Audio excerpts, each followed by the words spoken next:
कालू कौवा और गोरी कौवी एक बरगद के पेड़ पर बैठे बातें कर रहे थे कि तभी वहां पर विशाल परों वाली शिकारी चील आ जाती है। गोरी कौवी और कालू कौवा जब देखते हैं तो वहां उनके पीछे एक बहुत बड़ी चील बैठी उनको घूर रही थी। चील आ गोरी भागो, चील आ गई। कालू कौवा और गोरी कौवी भागने लगते हैं मगर चील उनको रोक लेती है। खबरदार, अगर तुम दोनों यहाँ से हिले तो आज मैं तुम दोनों का शिकार करूंगी और अपनी दूसरी चील साथियों को भी बुलाऊंगी। चील की बातें सुनकर कालू कौवा डर जाता है मगर गोरी कौवी के मकार दिमाग में एक शातिर प्लान आता है। चील जी, आप हमें छोड़ दें, हम आपको इसके बदले में 2 नन्हे नन्हे चिड़िया के बच्चे ला कर देंगे। चिड़िया के बच्चे? वो कहाँ से?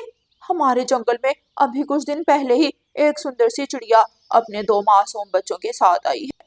ठीक है, मगर मुझसे वादा करो, अगर तुम दोनों ने ऐसा ना किया तो मैं तुम दोनों को ही खा जाऊंगी। चील वहां से चली जाती है। रानू चिड़िया बहुत ही मासूम चिड़िया थी। वो सुबह को दूसरे जंगल में जाकर मीठा फल लेकर आती थी। रानू चिड़िया के दोनों बच्चे गुड़िया और कुकू दिन भर घर रहकर अपनी मम्मा का इंतजार करते थे। रानू चिड़िया सुबह सवेरे जंगल फल लेने के लिए चली जाती है। घने पेड़ में छुपे कालू कौवा और गोरी कौवी सब देख रहे थे। वो रानू चिड़िया के घर में घुस जाते हैं और कुकू और गुड़िया पर बेहोश करने वाली दवा डालकर उनको बेहोश कर देते हैं। गोरी, चलो जल्दी करो, इनको लेकर जाएं। फिर गोरी कौवी और कालू कौवा दोनों कुकू और गुड़िया को उठाकर काली गुफा की तरफ बढ़ते हैं। उधर जब रानू चिड़िया दूसरे जंगल में मीठा फल ढूंढ रही थी तो अचानक आसमान पर काले बादल छा जाते हैं और देखते ही देखते तेज बारिश शुरू हो जाती है। ए ऊपर वाले, ये क्या हो गया? इतनी तेज बारिश, मैं तो यहाँ हूँ और बच्चे अकेले। ए ऊपर वाले, मेरे बच्चों की रक्षा करना। दूसरी तरफ गोरी और कालू बच्चों को चील के पास ले जाते हैं। चील जी, हम ये बच्चे ले आए हैं। वाह, तुम दोनों ने तो आज मुझे खुश कर दिया। जाओ, चले जाओ यहाँ से। चील के कहने पर कालू और गोरी फौरन वहाँ से चले जाते हैं। जब बारिश थम जाती है तो रानू चिड़िया जल्दी से अपने घर आती है मगर वो देखती है कि उसके बच्चे घर में नहीं थे। कुकू, गुड़िया, मेरे बच्चों, आप कहाँ हो? रानू चिड़िया पूरे घर में अपने बच्चों को ढूंढती है मगर वो उसे कहीं भी नहीं मिलते। रानू चिड़िया परेशान हो जाती है। रानू चिड़िया जल्दी से मिठू तोते के पास जाती है। मिठू भाई, मेरे बच्चे ना जाने कहाँ चले गए हैं? रानू चिड़िया रोते हुए कहती है। रानू चिड़िया, मैंने देखा था कि कालू और गोरी तुम्हारे घर से एक बोरी लेकर निकले थे और वो काली गुफा की तरफ जा रहे थे। क्या? काली गुफा? वहाँ तो चील रहती है। ए ऊपर वाले, अब मैं क्या करूँ? रानू चिड़िया, तुम लोमड़ी के पास जाओ, वो बहुत चालाक है, वो तुम्हारी मदद जरूर कर देगी। फिर रानू चिड़िया लोमड़ी के पास जाती है और उसे सारी बात बताती है। मैं तुम्हारी मदद तो कर दूं मगर मुझे क्या मिलेगा? मैं तुम्हें ताज़ा मांस दूंगी। फिर ठीक है। फिर रानू चिड़िया और लोमड़ी दोनों काली गुफा में जाती हैं। वहाँ कुकू और गुड़िया बेहोश पड़े हुए थे। चील चिड़िया के बच्चों को देख देख कर खुश हो रही थी। तभी लोमड़ी अपना मकार दिमाग चलाती है और गुफा से एक पत्थर उठाकर सीधा चील की तरफ फेंकती है। पत्थर सीधा चील के सर पर जाकर लगता है और चील के सर से खून बहना शुरू हो जाता है। हाय कमबख्त, मार दिया, ये तुमने क्या कर दिया? चील अपना सर पकड़कर बोलती है। मैं तुम दोनों को छोड़ूंगी नहीं। पहले पकड़ कर तो दिखाओ, पहले पकड़ कर तो दिखाओ। लोमड़ी हंसते हुए कहती है। चील ने उड़ने की कोशिश की मगर उससे उड़ा ना गया। चील नीचे गिरती है और बेहोश हो जाती है। रानू चिड़िया, मैंने तुम्हारी मदद की तो तुम भी अपना वादा पूरा करो। जी लोमड़ी मौसी, मैं अभी अपना वादा पूरा करती हूँ। आप यहीं रुको, मैं कसाई की दुकान से ताज़ा मांस लेकर आती हूँ। फिर रानू चिड़िया कसाई की दुकान से ताज़ा मांस लेकर आती है और लोमड़ी को दे देती है। गुफा में जब चील को होश आता है तो वो देखती है कि वहाँ कोई भी नहीं था। उन सब पक्षियों ने मुझे धोखा दिया है, मैं उनको छोड़ूंगी नहीं। चील उड़ती हुई कालू और गोरी के घर जाती है। वो दोनों पति पत्नी बहुत मजे से अपने घोंसले में बैठे मीठे फल का मजा ले रहे थे कि तभी चील वहां आ जाती है। चील चील, अब तुम यहाँ क्यों आई हो? तुम दोनों ने मुझे धोखा दिया। उस चालाक चिड़िया के बच्चे मुझे दे दिए। वो मेरी गुफा में लोमड़ी के साथ आई थी और मुझे मारकर अपने बच्चों को ले गई। क्या? लेकिन चील दी, इसमें अब हमारा क्या दोष है? तुम दोनों का दोष ये है कि अब मैं तुम दोनों को खाऊंगी। क्या? लेकिन हमने तो अपना वादा पूरा किया था। मुझे नहीं पता, तुम दोनों ही अब मेरा भोजन बनोगे। फिर चील कालू कौवे और गोरी कौवी को पकड़ लेती है और उन्हें खा जाती है। चिड़िया अपने घर में बैठी हुई थी। कुकू और गुड़िया खेल रहे थे जब मिठू तोता उनके पास आता है। तुमने कोई बात सुनी है? क्या बात मिठू भाई? रानू चिड़िया वो चील कालू और गोरी कौवी को खा गई है। अच्छा ही हुआ उनके साथ मिठू भाई।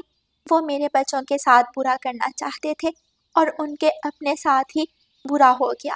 उन जैसे पक्षियों के साथ ऐसा ही होना चाहिए, जो अपनी जान को जान समझते हैं और दूसरों की जान को अहमियत ही नहीं देते।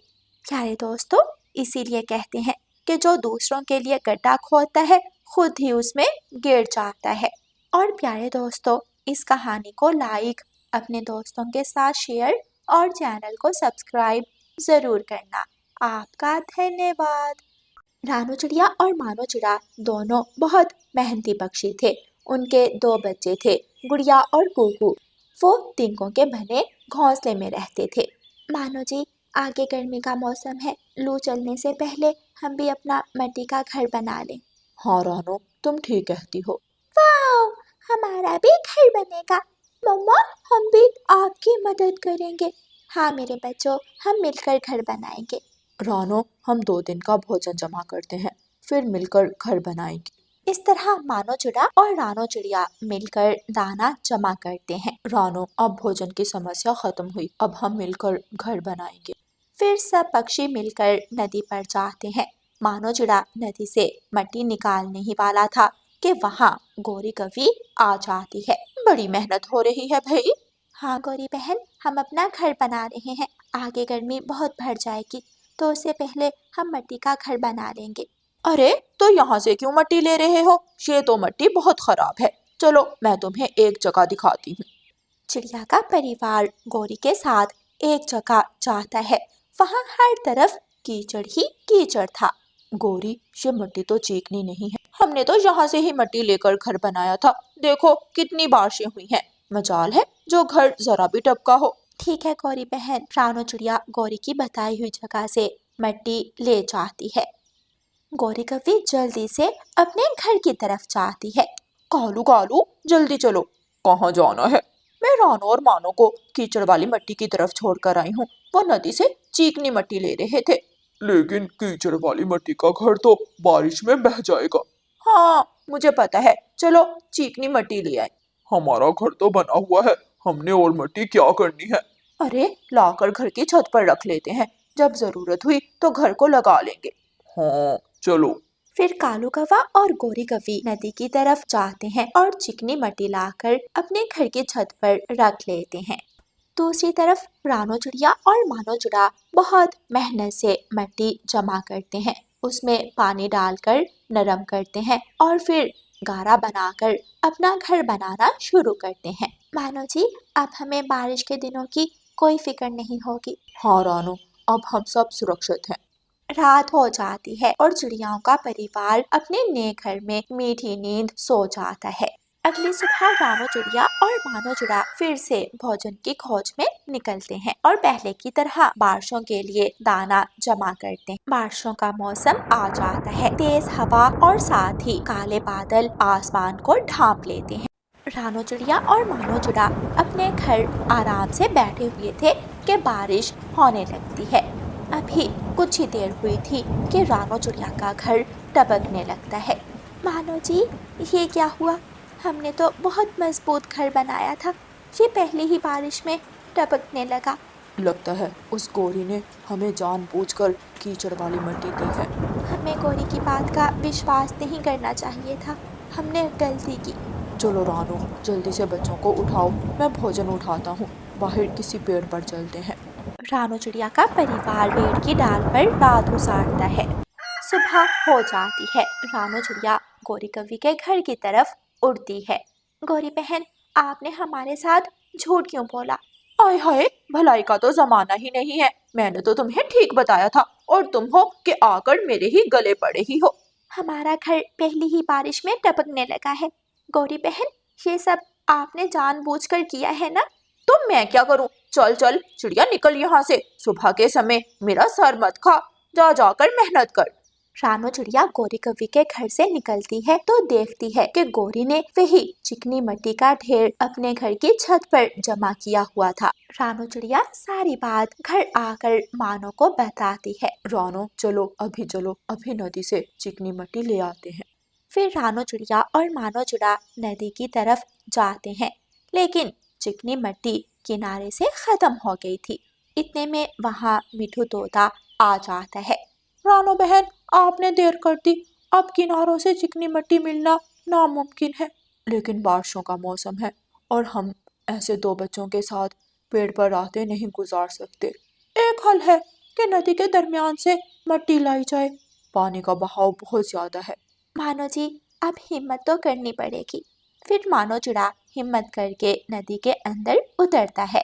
जैसे ही मानो नदी के दरमियान जाता है, पानी की तेज लहर मानो को बहा लेती है। मानो जी, मानो जी! रानो चिड़िया और मिठू तोता जल्दी से मानो के पास जाते हैं और मानो को बाहर निकालते हैं। मैं ठीक हूँ, मेरा पैर फिसल गया था। इतने में वहाँ गोरी कवि आ जाती है। छोटे पक्षी बेचारे, समय रहते काम करना नहीं और अब देखो कैसे मरने लगे हुए हैं। हाँ गोरी, हमें देखो, हमने समय रहते घर बना लिया। हाँ, घर बना भी लिया और ऊपर ढेर जमा भी कर लिया। गोरी और कालू हंसते हुए वहां से चले जाते हैं। रानो और मानो बहुत मुश्किल से मिट्टी निकालते हैं और घर बनाना शुरू करते हैं। शाम तक रानो चिड़िया और मानो चिड़ा घर बना लेते हैं। रात फिर से बारिश होने लगती है। अचानक गोरी कवि का घर, जिसके ऊपर मिट्टी का ढेर था, गिर जाता है। गोरी कवि और कालू कौवा उसी मिट्टी के ढेर के नीचे दब जाते हैं। हाय, मर गया। गोरी, तुम्हारे लालच ने आज हमारा घर तोड़ दिया। हाय कालू, मैं कैसे बाहर निकलूं? प्लीज कोई हमारी मदद करे, कोई हमारी मदद करे। रानो चिड़िया का घर गोरी के घर के पास था। कोई भी पक्षी इतनी बारिश में बाहर नहीं निकलता था। रानो चिड़िया और मानो चिड़ा इस मुश्किल समय में बाहर आते हैं। मैं आ गया हूँ कालू। मानो चिड़ा बहुत मुश्किल से कालू को बाहर निकालता है और रानो चिड़िया जल्दी से गोरी को बाहर निकालती है। दोनों कौवे मिट्टी से भरे हुए थे। चलो आप हमारे घर चलो। दोनों कौवे ऐसे ही मानो के घर आ जाते हैं और फिर नहाकर बाहर आते हैं। गोरी कवि अपनी हरकतों पर बहुत शर्मिंदा थी। रानो चिड़िया और मानो चिड़े, हमें माफ कर दो। हाँ रानो, हमें माफ कर दो। हमने तुम्हारे साथ धोखा किया और अपने घर की छत पर मिट्टी का ढेर लगा लिया। और देखो, आज उसी ढेर के नीचे हम दब के। अगर तुम दोनों समय पर ना आते तो शायद हम वहीं मर जाते। तभी तो कहते हैं कि लालच बुरी बला